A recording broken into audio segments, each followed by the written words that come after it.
მოგესალმებით, მაყურებელს, მადლობა მოწვევისათვის. საქართველოს კანონმდებლობას და კონსტიტუციას, საერთოდ და კანონს და კონსტიტუციას ყველა უნდა იცავდეს ბუნებრივია და ეს კონსტიტუცია ამ შემთხვევაში ყველა უნდა დავიცვათ, მაგრამ იმედია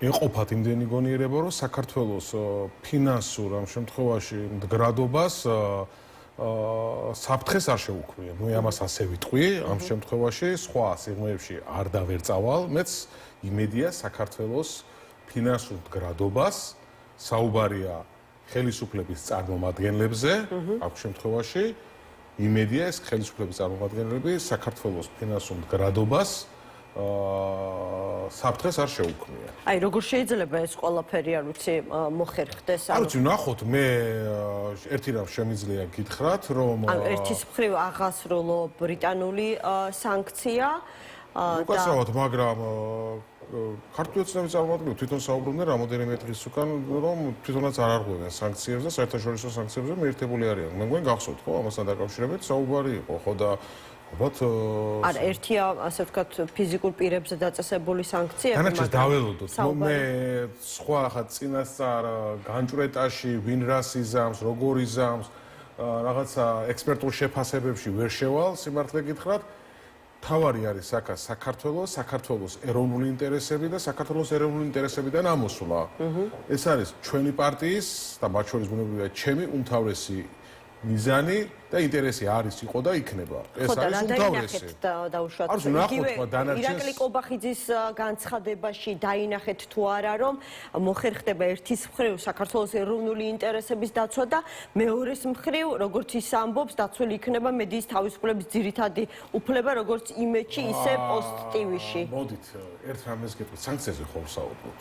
კი. ამ შემთხვევაში სანქციებს საკუთარ თავს უწესებენ ეს ადამიანები პირდაპირ გეუბნებით, საკუთარი ქმედებებიდან გამომდინარე. სანქციებს სხვა ეს არის ორჯერ-ორი ამ შემთხვევაში, ხო და მოდი, ასე ვთქვათ, საქართველოს მოქალაქეებს, საქართველოს ქართულმა ოცნებამ დაუწესა სანქციები და ყოველდღიურად უწესებს სანქციებს.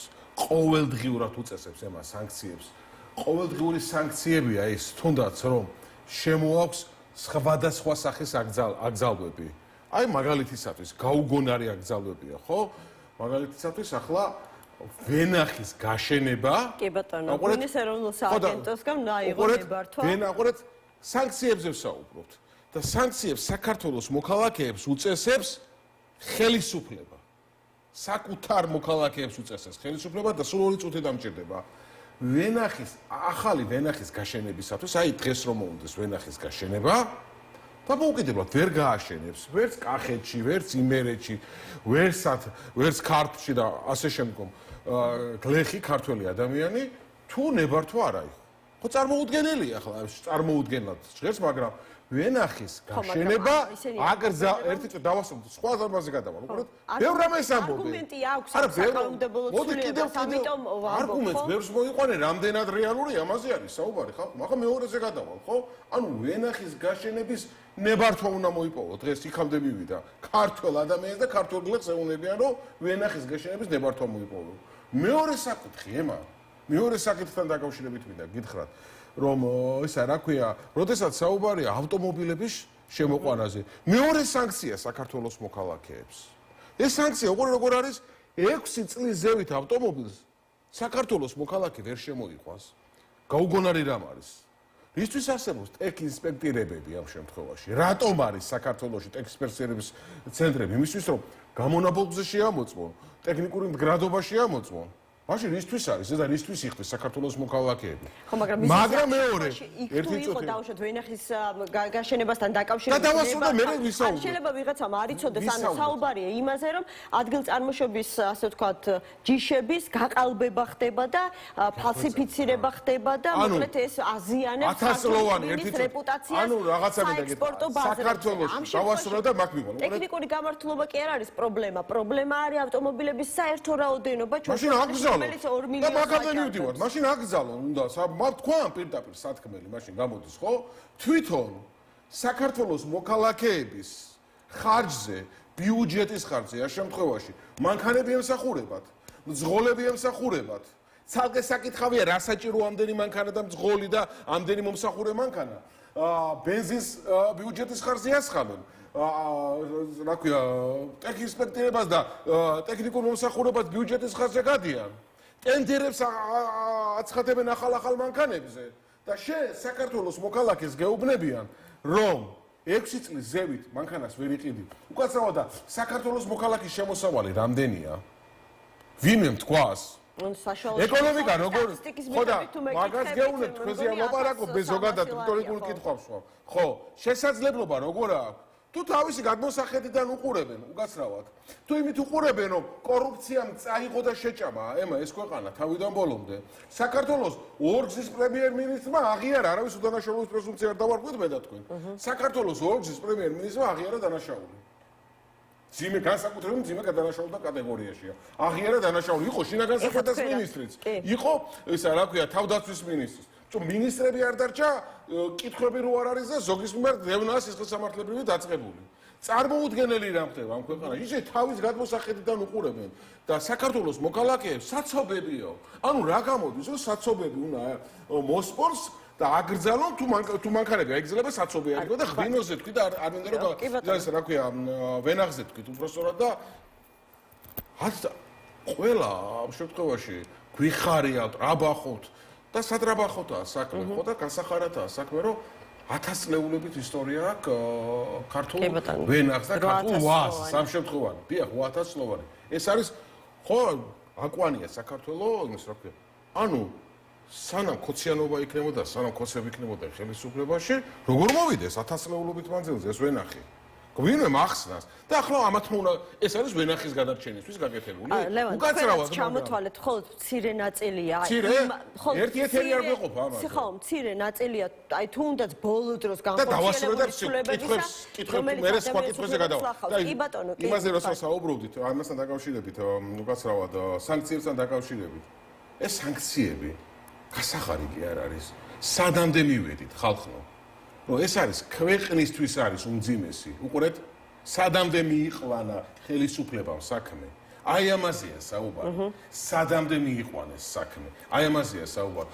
ხო, მაგრამ ეს არის ყველაზე უარესი, რაც შეიძლება ჩვენ მივიღოთ იგივე ჩვენი საერთაშორისო პარტნიორების. ძიმია თქვენ ეს ყველაფერი. ძიმია, მაგრამ შესაძლებელია უფრო მძიმე დღის წესრიგი დადგეს. ამიტომ არის მოწოდებები. ამიტომ არის მოწოდებები, იქ სადაც არის ისმის მოწოდებები, ხომ? იგივე ევროპარლამენტარების მხრიდან ქართული ოცნების მისამართით, რომ გონს მოეგ დაუბრუნდით დემოკრატიის რელსებს ეხლა იმიტომ რომ მარტო სტატუსი ხო ევროკავშირის წევრობის სტატუსი ვერ უშველის ვერ გადაარჩენს აი ამ ურთიერთობას იქვე ისმის მოწოდებები ოპოზიციის მისამართით და აი ახლა ციტირებას მოვიყვან საქართველოს დემოკრატიის აღსადგენად ოპოზიციურმა ძალებმა მოსახლეობას პოლიტიკური არჩევანი უნდა შესთავაზონ დიცულოვნება უნდა გამოიჩინონ, საერთო შეთავაზება უნდა გააკეთონ. არ საუბრობ საარჩევნო ალიანსებზეო, ამბობს ნაჩო სანჩესი და უნდა შეეცადონ ქვეყანაში დემოკრატიის აღსადგენად, მოკლედ პოლიტიკური შეთავაზების გაკეთებას. ამ დროს ვიცი თქვენი განცხადებიდან თქვენი დამოკიდებულება რაღაცა საერთო შეთავაზების, რომელსაც ჩვენებურად ერთობა ქვია ამ ერთობის მიმართ. ხომ არ დაფიქრდებით აი ამ მოწოდებების შემდეგ? მადლობთ კითხვისათვის. ება, ჩვენ ამასთან დაკავშირებით გეცოდინება ჩვენი განცხადებაც, რამოდენიმე დღის წინ გავავრცელეთ. პოზიცია ლევილზიერმა საქართველოს ამასთან დაკავშირებით დააფიქსირა. ჩვენ ვართ დამოუკიდებელი პოლიტიკური ძალა და ვაგზავნებთ ბუნებრივია დამოუკიდებლად ცვლას. საუბარი, კონსულტაცია, რაღაც საკითხებთან, თემატურ საკითხებთან დაკავშირებით ჩვენ არასდროს არ გვიჭირდა და არ გვიჭირს არასდროს ამ საკითხებთან დაკავშირებით. ხოლო დანარჩენი ჩვენ გვაქვს ჩვენი გამოცდილებაც, მოდი ასე ვთქვი, რბილად ვიტყვი და არ შევალ სიღრმეებში, რიგ საკითხებთან დაკავშირებით და ჩვენ ეს გადაწყვეტილება მივიღეთ, ჩვენ ამ გადაწყვეტილებაში ბუნებრივია, ოდესაც მივიღეთ ვიმჯეროთ და მყარი ვართ. თუმცა ყველა საინტერესო ეს არის, რაც გამოტოვეთ, ანუ გამოცდილება რიგ საკითხებთან დაკავშირებით. ცუდი გამოცდილება გაქვთ და აღარ ენდობით. ახლა უნდობლობა რომ გაქვთ ეს იმ განცხადებაშიც ეწერა როგორც მახსოვს. ანუ თქვენ ლელო არ ენდობით იმ პარტიებს, რომლებიც ერთმანეთთან გარკვეული ტიპის ერთობას განიხილავენ. ჩვენ შეგვიძლია საუბარი, დავასრულებ მე ამას ასე ვამბობ. ჩვენ შეგვიძლია საუბარი, საუბრის პრობლემა არავისთან არ აქვს ზოგადად და ეს არაერთხელ დაგვიმტკიცებია და მოდი მარტივს გეტყვი. რაღაცა საკუთარი ინტერესების უკან გადადებაზე როდესაც არის საუბარი, მე გაგახსენებთ 2021 წლის თვითმმართველობის არჩევნებს, როდესაც თბილისის მერის არჩევნების მეორე ტური იყო. თქვენ რა გონია თემა, რომ მამუკა ხაზარაძეს ნიკა მელიას მოადგილეობას ესწრაფოდა და იმიტომ გადადგა ის ნაბიჯი, რომ შევიდა ამ საკითხთან დაკავშირებით კოალიციაში? არა. აი ეს პირველ რიგში მამუკა ხაზარაძე, მეორე რიგში ლელო ძლიერმა საქართველოს აჩვენა მზაობა, რომ საკუთარი ინტერესები ამ შემთხვევაში შეუძლია გადადგას უკან და საერთო ინტერესებისათვის რაც ქვეყნისთვის მნიშვნელოვანია, ანუ ჩვენ ეს არასდროს არ შევშლია და არ გვეშლია. გავიგე, მაგრამ დავასრულებ. ახლა რაც არის ერთი წლის მაგალითი არა მაგალითი თუ კი ერთხელ უკვე დამასრულებიეთ თქვენი პირადი ინტერესები ქვეყნების ინტერესები ჩვენ არასდროს არ მოქმედებთ მაგას ვაპარაკობ ჩვენც არასდროს არ მოქმედებთ რაღაც პირადი ინტერესებიდან გამომდინარე და ახლა რასაც ვაკეთებთ და რასაც საუბრობთ ესეც არის ქვეყნის ინტერესებიდან გამომდინარე. ბოლო კი ბატონო რო ამიხსნათ ანუ რატომ არის ქვეყნის ინტერესებიდან გამომდინარე ქვეყნის ინტერესებიდან გამომდინარე ისინი რატომ შეიძლება მოქმედებდნენ საკუთარი რაღაცა პირადი პოლიტიკური თვისებისგან გამომდინარე ანუ ლევან მართლა ძალიან საინტერესოა მე საინტერესო თქვენ საინტერესო კითხვაზე მე გიპასუხოთ რამდენად საინტერესო იქნება ჩემი პასუხი უკვე თქვენდა მაყურებელმა გადაწყვეტეთ ამ შემთხვევაში მაგრამ მინდა გითხრათ რომ ამ შემთხვევაში აი მაყურებთ როგორ არის სიტუაცია ამორჩევას უნდა კონდეს არჩევანი ოპოზიციურ ფლანგზეც ოპოზიციურ სპექტრშიც ამორჩევას უნდა კონდეს არჩევანი ამორჩევას უნდა დაუტოვოთ არჩევანი ამ შემთხვევაში არჩევანი ოპოზიციურ პარტიებს შორის თუნდაც არჩევნებზე თუნდაც არჩევნებზე მანამდე რაში სჭირდება არჩევანის გაკეთება მანამდე რას ვთავაზობენ მიგითხარით ანუ აქ ხომ არ არის მოდი დავაზუსტო აბა თქვენ შეგიძლიათ გითხრა მანამდე რაზეა საუბარი რა კი შემიძლია რაც მომისმენია ერთობა ერთობის ანუ რას აქ არ არის საუბარი რაღაცა ერთ პარტიაზე საუბარია შეთანხმებულ მოქმედებაზე მე ვინ მაჩვენებს და თქვენ უნდა გქონდეთ ხო და მაგას ლაპარაკობთ როცა იქნება ჯერ იმ ხალხმა ვინც ამას საუბრობს გადაწყვიტონ და მე დაელაპარაკონ სხვას და რამეს საზოგადოებას ხო გადაწყვიტონ რა ეწევა ბითად რაღაცა შეგვიძლია მეტი არ ვიცი ეს ხომ საერთო კონსულტაციების საგანი უნდა იყოს ანუ ემა ვინც მუშაობს თქვენ ხომ შეგეძლოთ გემუშავათ ამ დოკუმენტზე მე მან ვაზუსტებ დავასრულებ ჩვენ რაც ჩავთვალეთ ემა რაც ჩავთვალეთ საჭიროდ რაც სწორად ჩავთვალეთ ჩვენი ქვეყნის უკეთესი მომავლისათვის ის გავაკეთეთ და ის განცხადება გავაფრთხილეთ და ის პოზიცია დავიჭერეთ და ის პოზიცია გვაქვს რაც მიგვაჩვენა ქვეყნის უკეთესი მომავლისათვის, მაგრამ თქვენ გვეუბნებით რატომ არის თქვენი პოზიცია? მარტივი კითხვა. თქვენ გვეუბნებით ერთი წუთი ქვეყნისთვის და მათი ასე ვთქვათ. ოპონირებაში შემოდიხარ და მეუბნებით და ბატონო მე იმიტომ რომ მაინტერესებს არ ამყავს ოპონენტი და გასაგებია. კარგია, მეტი კონკრეტიკა. ამ შემთხვევაში მე ვერ ვისაუბრებ იმ პარტიების სახელით, იმიტომ რომ პოლიტიკურ ძალას წარმოვადგენ. არც არასდროს ყოფილა მიკერძოებული, კი ბატონო. აი თქვენ რომ მოგიწოდონ, დავუშვათ სიტყვაზე ლაპარაკობ, რაღაცა მოწოდება რო იქნას რომ ერთ ტელევიზიად ჩამოყალიბდით რამოდენიმე ტელევიზია. ამ შემთხვევაში რა ვიცი, როგორ გადაწყვეტილებას მიიღეთ? მაშინ მიჩნდება ლოგიკური შეკითხვა. ესე იგი, სწორედ ეს სულისკვეთება დაინახეთ ერთობაში, რომ თქვენ ერთობლივი მოქმედება. არა, მაინტერესებდა თქვენ რომ არ იყოთ მზად, ერთი თქვენ რომ არ იყოთ მზად. პოლიტიკურ ორგანიზმ მე ასე მესმის. თქვენ რომ არ იყოთ მზად. ტელევიზია ჩამოყალიბება. ერთი წუთი, თქვენ რომ არ იყოთ მზად. და თქვენ მე რო დაგისვათ კითხვა ხა თქვენ რატომ არა ხართ მზად? რატომ არ გინდათ? აი რატომ არ გინდათ? რატომ ჩვენ მიგვაჩნია რომ ჩვენი ქვეყნის უკეთესი მომავლისათვის, ჩვენი ქვეყნის განვითარებისათვის, იმისათვის რომ საქართველოს მოქალაქეებს ოპოზიციურ ამომრჩევლებს, რომელშიც დარწმუნებული ვარ რომ ამ ქვეყანაში არის უმრავლესობა, უნდა კონდეს არჩევანი, არჩევნის შესაძლებლობა. ამას აქედან გამომდინარე და ჩვენ ძალიან დიდარი პოლიტიკური გამოცდილება გვაქვს და აქ გამოცდილებიდან გამომდინარე ქვეყნის უკეთესი მომავლის ინტერესებიდან გამომდინარე ვღებულობთ აი ამ გადაწყვეტილებას, რაზეც და მივიღეთ ეს გადაწყვეტილება. ჩვენ კიდევ ვსაუბრობ, საუბრის კონსულტაციების პრობლემა არ აქვს არასდროს არავისთან და ასე ვთქვათ, საუბარს არავის არ გაუგებია. დაკავშირებით. არ ვიცი, რაზეც იქნება საუბარი შემდგომში. თემატური საკითხი იქნება. დავასრულოთ, თემატური საკითხი იქნება.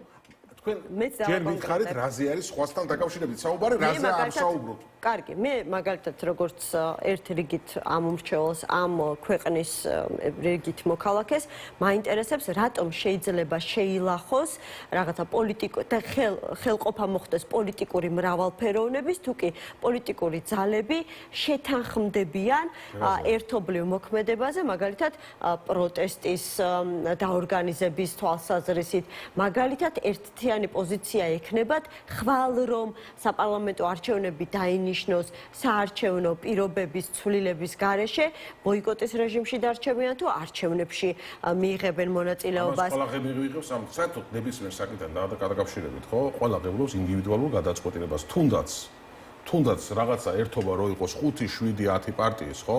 ბუნებრივია იქნება მიღებული გადაწყვეტილებები ინდივიდუალურად, იმიტომ რომ ერთიანი ორგანიზმი ღებულობს ერთ გადაწყვეტილებას.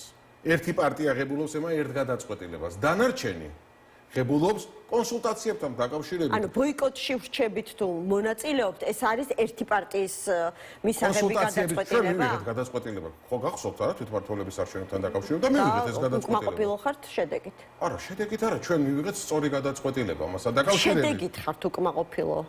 შედეგით არა. აბა რითი ხარ? მაყოფილი ხართ იმ შედეგით, რა შედეგით? და რომ მივიღეთ გადაწყვეტილება თქვენ გონიათ რომ ჩვენ საუბრობთ რომ სწორი გადაწყვეტილება. აბა რა ზემოზე მეკითხები. ეს გადაწყვეტილება არჩევნებში მონაწილეობის შესახებ იყოს სწორი, მაგრამ ვინაიდან და რადგანაც ოპოზიცია გაიყო ამ საკითხთან დაკავშირებით და ნაწილი დარჩა ბოიკოტის რეჟიმში და ხდებოდა მათი მხრიდან მოწოდებები, რომ ამ მომრჩეველის ბოიკოტის რეჟიმში დარჩენილიყო, რაც ნიშნავდა იმას, რომ ნაკლები ამ მომრჩეველი მივიდოდა ოპოზიციის მხარდასაჭერად, თქვენ შედეგით ხართ უკმაყოფილო.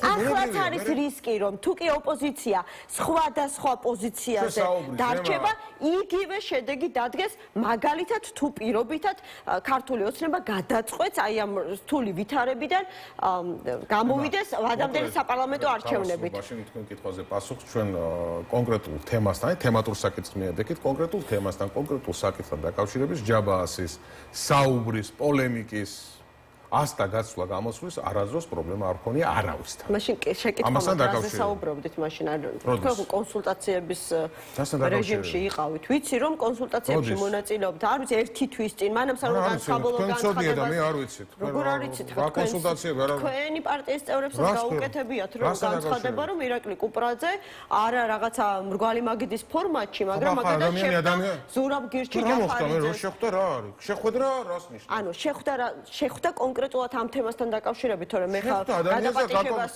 ოჯახში კი არ გულისხმობ, ანუ ვიცი ზურაბ ჯაფარიძემ ციხიდან გამოსვლის შემდეგ კი ბატონო გააკეთა განცხადება, რომ გამართავდა შეხვედრებს და დაელაპარაკებდა ერთობაზე სხვადასხვა პარტიებს. მათ შორის თქვენგან შეხვდა ირაკლი კუპრაძეს, ხო?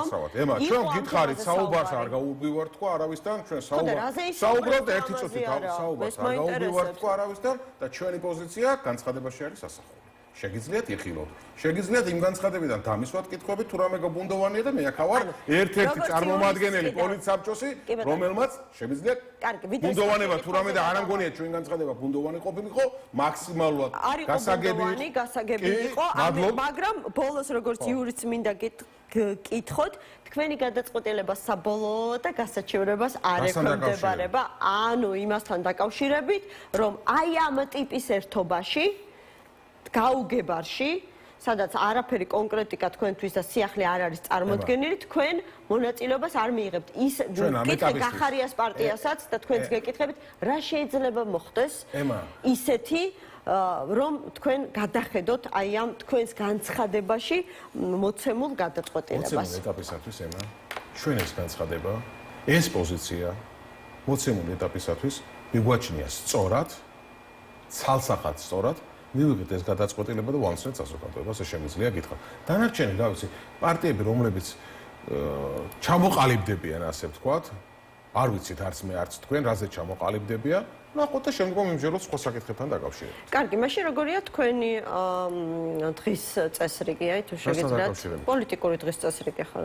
აქტიური პოლიტიკური დღის წესრიგია, ყველა კანონიერი კონსტიტუციური მეთოდით ჩვენი ქვეყნის ინტერესების დაცვა, ბრძოლა რის გარეშე არჩევნებისათვის და პოლიტიკური ტყვეების თავისუფლება შეხვედრა საქართველოს მოქალაქეებთან და რასაც ნორმალური ფუნქციური პოლიტიკური პარტია უნდა აკეთებს და ვაკეთებთ ჩვენ შესაძლებლობის ფარგლებში მაქსიმუმს რაც შეგვიძლია გითხრათ აქტიურად ვხვდებით ჩვენს მოქალაქეებს გვაქვს კომუნიკაცია რეგიონებში ყავს საკრებულოებში წარმომადგენლები აბსოლუტურად თითქმის იშვიათი გამონაკლისის გარდა საქართველოში ყველა საკრებულოში ყავს წარმომადგენლები სადაც ჩვენი საკრებულოს წევრები აქტიურად არიან ჩართული ჩვენს მოქალაქეებთან კომუნიკაციაში და მაქსიმუმს ვაკეთებთ რა ჩვენი ქვეყნის შემთხვევაში ჩვენი მოქალაქეებისათვის რაც ჩვენ შესაძლებლობის ფარგლებშია მაქსიმუმს ვცდილობთ გავაკეთოთ კრიტიკასაც მივიღეთ თუ გვეტყვიან დაუშვათ რომ უკეთესია ამ კუთხითი აქტიურად ჩვენი მოქალაქეები მზადა ვართ ხვდებით